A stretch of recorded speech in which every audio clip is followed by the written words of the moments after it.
can you talk to us a little bit about the different project landscape in Korea? What projects there are you most excited about? Yeah, for sure.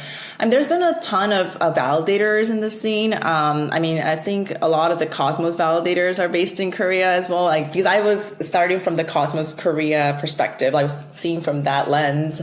I mean, Kepler, the wallet, and then Osmosis.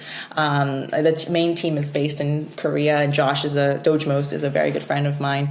And also DSRV is, a good infrastructure provider, and like they've been really partnering with a lot of amazing protocols out there, providing support for them. So, I'm really happy to support them as always.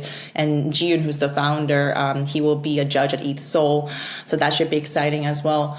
Radius is a ZK project that I'm, good friends with and supportive about, and they've been kind of garnering the ZK narrative in South Korea. So I'm very excited to, because I'm all about, tech and like the privacy, and so it's great that they're pushing that narrative, because it's a really hard narrative to push in Korea, honestly, and like people in general don't really care as much about privacy as in different regions, which is kind of interesting.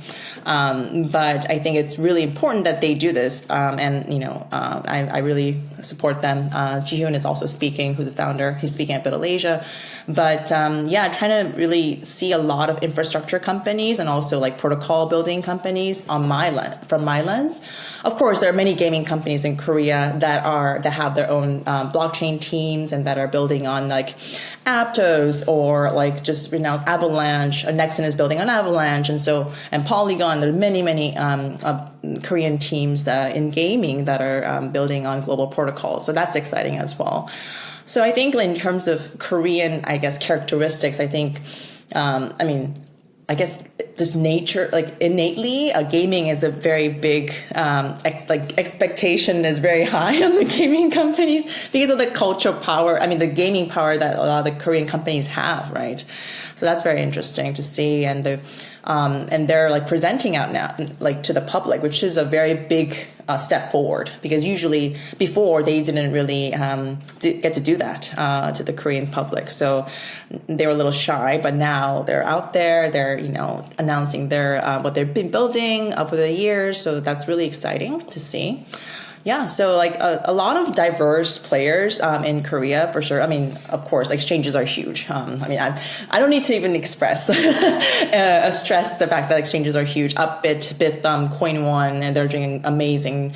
Actually, a bunch of Bithumb crew, they booked BitAsia tickets. They're like, so I asked like, why? What's the intention there? Like, what are you trying to get out of it? And they're like, we want to learn. Like, we want to learn one of the greatest projects out there. Hear from themselves, the founders themselves, like how how they're shaping the project. And so it was more about research and learning from their end, which I always care about. And I'm like, it's all about learning and research. And from their end, they can get a more like a clear view and a more a good lens on like what are good projects out there.